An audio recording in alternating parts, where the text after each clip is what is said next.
The topic of today's video is attitudes towards money that keep people in poverty and stop them from gaining wealth. We've identified 5 examples of negative mindsets or beliefs often held by people who struggle with money. These are attitudes that rich people have tackled and overcome on their path to success. The first poor mentality on our list is the belief that rich people got lucky or were born into money. People who are not wealthy seem to think that the wealth gained by rich people was achieved by chance or by some sort of devious means. The media likes to portray wealthy people as greedy, cold-hearted misanthropes. And yes, sometimes this might be true, but really it's a lazy stereotype. Yes, it's true that some people inherit wealth or are lucky enough to win the lottery, but this is unusual. Most wealthy people achieve their wealth through hard work, commitment, and persistence. Even those who are lucky enough to win the jackpot on the lottery often struggle to keep the money they won because they lack financial literacy, so end up broke anyway. Often, wealthy people have achieved their success through making sacrifices. They may have had limited social lives or even spent little time with their family while they were working to build their businesses. Perhaps because they were investing all their disposable income into their venture or putting all their spare time into nurturing the project. Often both is true. People with a negative mindset are quick to dismiss wealth as being something that is out of their reach or is only available to the lucky or the greedy. They do not realize that if they challenge their limiting beliefs and commit to a plan of action, they too can achieve wealth. Second on our list of negative attitudes is having low standards. For some people, a standard they aspire to might be to make at least $2,000 per month, whereas other people set their standard higher and want to make $2 million per year. We are all human beings made up of flesh, blood and bone, so why should one person's ability to earn be any more or less than another person's? The answer is a combination of circumstance and mentality. Your circumstances might be influenced by your place of birth or access to education, but it's your mentality which prevents you from traversing difficulties and achieving the highest standards of finance and lifestyle. If we allow ourselves to feel trapped by the conditions we currently live in, we simply accept our circumstances and never even consider striving for something greater. Start to set higher standards for yourself rather than settling for the standards set by your peers or your community. You might have grown up in a poor area, but if you're watching this video, then you have access to great tools which can change your life for the better. If only you were to raise your standards. Item number 3 on our list is the need to keep up appearances. I'm not talking about the 1990s British sitcom, but the urge some people have to compare themselves to their friends and neighbours. The tendency to want to have what others have through fear of looking poor or otherwise worrying what other people think. I'm sure you can think of examples of times when friends have felt inferior because they don't have the latest phone or they drive an older car. People seem to feel a great deal of shame about their income or finances, so do everything they can to make themselves seem like they're doing better than they actually are. Sometimes this is rooted in jealousy. We want our peers to think we're able to afford the same things they can. And sometimes it stems from a desire to want to be seen as special, the centre of attention. Sometimes we simply can't settle for being the same as everyone else, so we try to be something bigger and better by buying the most expensive watch or handbag available to us, even if it means we go into debt to pay for it. It's ridiculous. Imagine 2 friends constantly wanting to outdo each other by buying ever more expensive luxury items, only to both eventually end up swamped with consumer debt which actually causes them to live miserably, all because they were preoccupied by what the other thinks.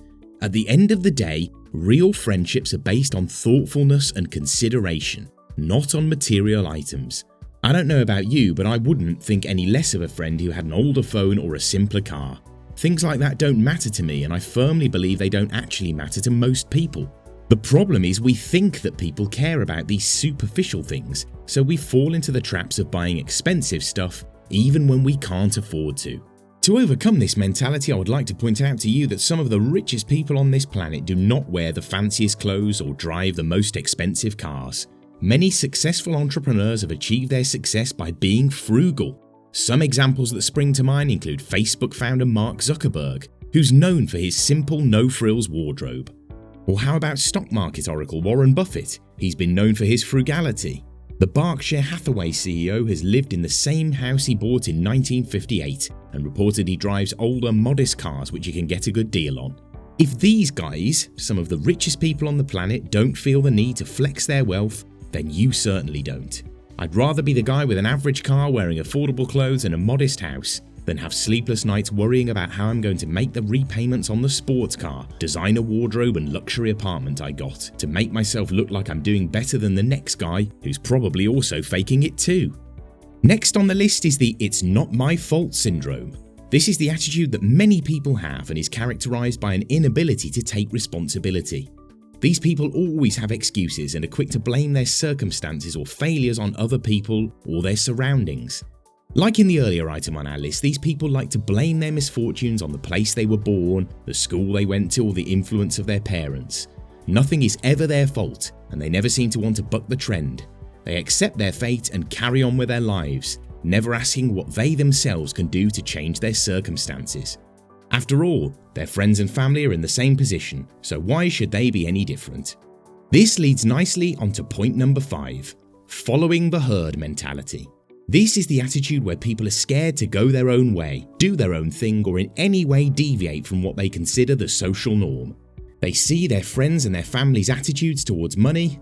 Maybe that's going to jobs they hate, spending their money on liabilities and neglecting their savings, or perhaps it's the tendency of people they grew up with to forego education or self-improvement and instead settle for their current lifestyle. If it's good enough for everyone else, it's good enough for me, they tell themselves. The problem is that many people are afraid of what others will think of them if they go against the grain. Should they wish to follow a different career path to their parents or be the first of the family to pursue a university education, they're concerned that people will judge them. In fact, I suffered with this negative mentality for a long time. I grew up watching my family and friends struggling with money, working in jobs they hated, spending their money on things they didn't really need, and scoffing at those who dared to go to college or even read a book. I thought that these people would disown me if I were to do anything different, so I did the same things they did, skipping my education in favour of getting a dead-end job, wasting my money on drinking beer with my friends 4 nights a week, and never wanting anything more from my life. After many years of this, I was introduced to a man who would change my life forever. It was the father of a friend of mine from school. I'm not trying to rip off rich dad poor dad here, but it's true. He never seemed to be out drinking with the other dads, had a larger house than the rest of the families we knew, and seemed to spend a lot of time reading books. I often wondered what made him so different. All the other parents seemed to be more interested in the football on TV than making conversation, but this guy was always eloquent and easy to speak to. I asked him politely what he did for a living. "Not much," came the response with a wry smile. I couldn't understand this reply and felt uneasy probing any further. "Dad owns stuff," my friend called out from across the room. I felt puzzled and didn't know what to say back to that. I stood in silence wishing someone would change the subject. "That's right, I own houses and offices," the dad told me. I still didn't really understand and was too shy to ask anymore, so I left it at that. I got to know the family quite well over the next few months. Their house was always a lot more friendly and welcoming than the other homes occupied by my friends. Business Dad, as I like to remember him, could sense that I was interested in learning more about his career, but could see that I was too shy to ask, so he would approach me and start talking about it. He'd tried to teach his own son about money and business, but he wasn't interested. Business Dad told me all about the different buildings he owned.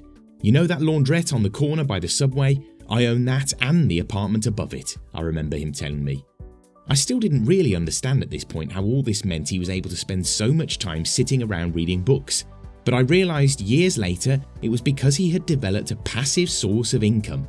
Business Dad had indeed worked hard for many years, putting in 60-hour-plus work weeks. By the time I met him, he'd invested his money into property and business and was now living off the proceeds. Business Dad, perhaps without intending to, showed me an alternative to the lifestyle of worry and struggle demonstrated by my own family. I decided to invest in my own education, cut back on drinking with my friends, and look into building businesses instead of simply settling for the 9-to-5 jobs everyone else around me had. I lost my friends throughout my 20s. In fact, as I create this video in my early 30s, I can tell you the people I'm surrounded by now are completely different to the people I spent time with in my early 20s. That change hasn't been a bad thing. I'm now surrounded by people who share similar goals and interests to me. People who own businesses, invest in assets, read books and do things for the long-term benefit rather than the short-term gratification. Don't be afraid to do things differently.